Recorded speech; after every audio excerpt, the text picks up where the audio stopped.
पहले European union के साथ मदर ऑफ ऑल डील और फिर अमेरिका के साथ भारत की फादर ऑफ ऑल डील से पाकिस्तान बुरी तरह हिला हुआ है। उस पर प्रधानमंत्री मोदी ने मुनीर और शहबाज को नई टेंशन दे दी।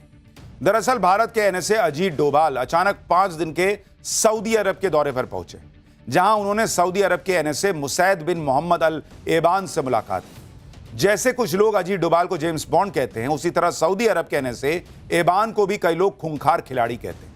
ये वही एबान है जिन्होंने चीन और ईरान के बीच दुश्मनी खत्म करवाने जैसे कई ऐसे कारनामे किए हैं जिन्होंने दुनिया को शॉक दे दिया। ऐसे में भारत के जेम्स बॉन्ड और सऊदी अरब के खूंखार खिलाड़ी का साथ आना मुनीर और शहबाज के लिए किसी बुरे सपने से कम नहीं है।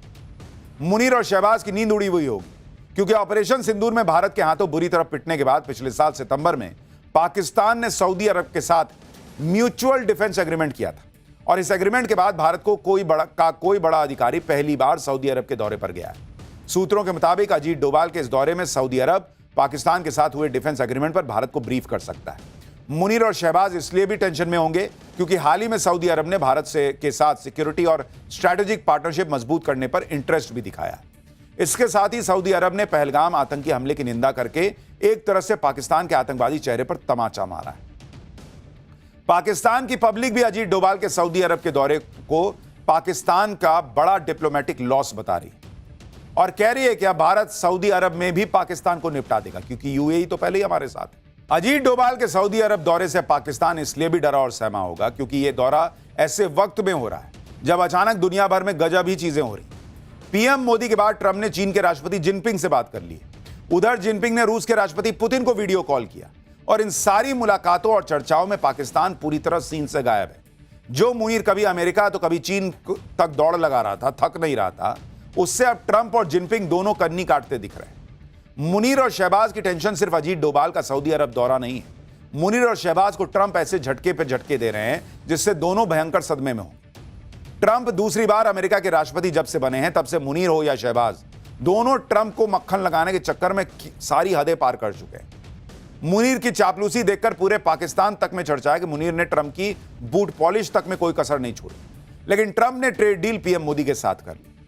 अब यह देखिए कि जिन मिनरल्स का लालच देकर मुनीर ट्रंप को साधने के चक्कर में था, व्हाइट हाउस से आई मुनीर और शहबाज की एक तस्वीर भी वायरल हुई थी जिसमें मुनीर ट्रंप को पाकिस्तानी मिनरल से भरा एक ब्रीफकेस दिखा रहा था। मुनीर की वो चापलूसी भी काम नहीं आई। पीएम मोदी थे दूसरी तरफ जो ट्रंप के टैरिफ और मनमानियों के खिलाफ तनकर खड़े थे। ट्रंप की शर्तों पर कोई समझौता करने से इनकार कर दिया। आखिर में ट्रंप खुद ही भारत के पास आए और दोनों देशों के बीच ट्रेड डील फाइनल हुई। भारत के साथ ट्रेड डील होने के तुरंत बाद अमेरिका ने भारत को वॉशिंगटन में हुई क्रिटिकल मिनरल्स पर आयोजित पहली बैठक में शामिल होने के लिए बुलावा भेजा। भारत के विदेश मंत्री एस जयशंकर इस बैठक में शामिल हुए, जबकि ट्रंप को पाकिस्तानी मिनरल्स का लालच देने वाले मुनीर और शहबाज को अमेरिका ने क्रिटिकल मिनरल्स पर बैठक में बुलाना तक जरूरी नहीं समझा। ऐसे में मुनीर और शहबाज की हालत न घर के न घाट के वाले उस जानवर जैसी हो गई।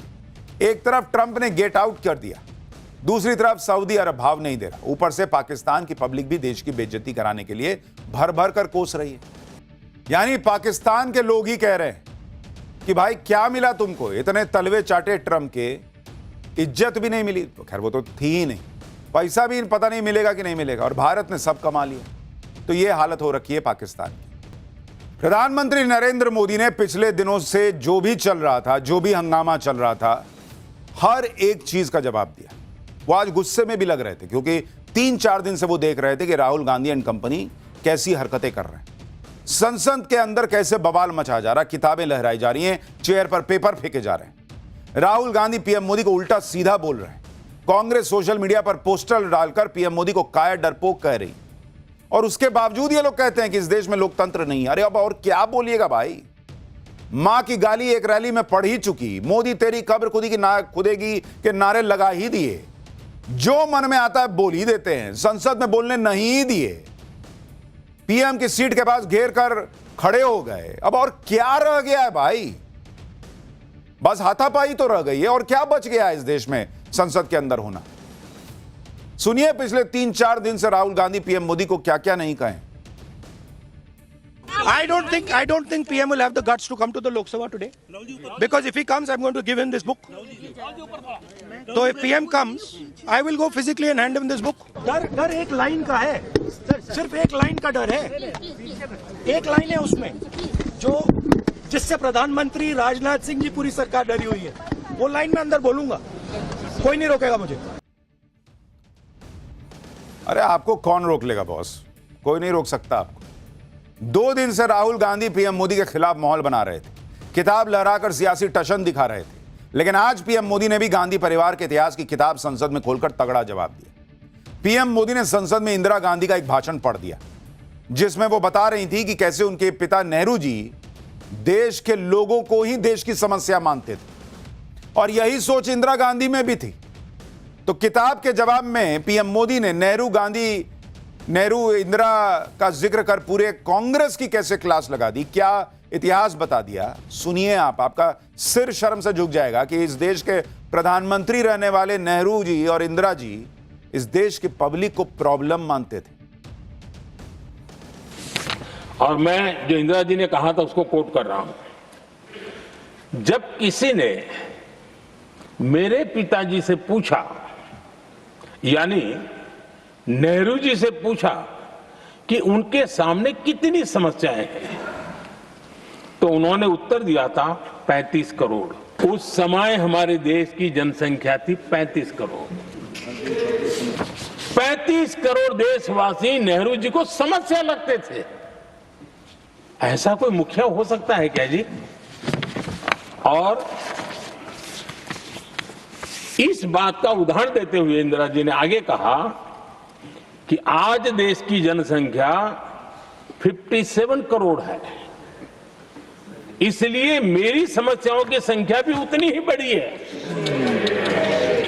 यानी पिताजी को 35 करोड़ समस्या वाले देशवासी लगते थे, अब 57 करोड़ उनको समस्या। कोई ऐसा हो सकता है जो अपने ही देशवासियों को समस्या माने? ये फर्क है उनकी सोच और हमारी सोच में। राहुल गांधी के किताब का जवाब पीएम मोदी ने अपने स्टाइल में दिया। इसी तरह से यूएस इंडिया ट्रेड डील को लेकर भी राहुल गांधी माहौल बना रहे हैं। इंडिया यूएस ट्रेड डील को लेकर राहुल गांधी और कांग्रेस कह रहे हैं कि पीएम मोदी तो डोनाल्ड ट्रंप के आगे झुक गए। ट्रंप ने अपनी शर्तों पर पीएम मोदी से डील करा ली। पीएम मोदी ने तो किसानों के हितों से समझौता कर लिया। अडानी और एप्स्टीन फाइल्स की वजह से पीएम मोदी डर गए। कांग्रेस लगातार इसी तरह की बातें करके अमेरिका से ट्रेड डील पर सवाल खड़े कर रही है। आज पीएम मोदी ने कांग्रेस को उस मामले में भी आईना दिखाया। पीएम मोदी ने कहा कि इन लोगों ने तो देश की ऐसी हालत कर दी थी भाई कि कोई डील करने आगे नहीं आता था, ये लोग पीछे पीछे घूमते थे। जो लोग थक गए,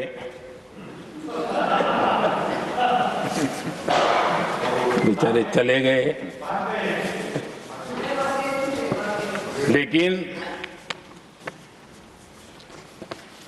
कभी न कभी उनको जवाब देना पड़ेगा कि देश की ऐसी हालत कैसे बना के रखी थी कि दुनिया का कोई देश हमसे डील करने के लिए आगे नहीं आता था।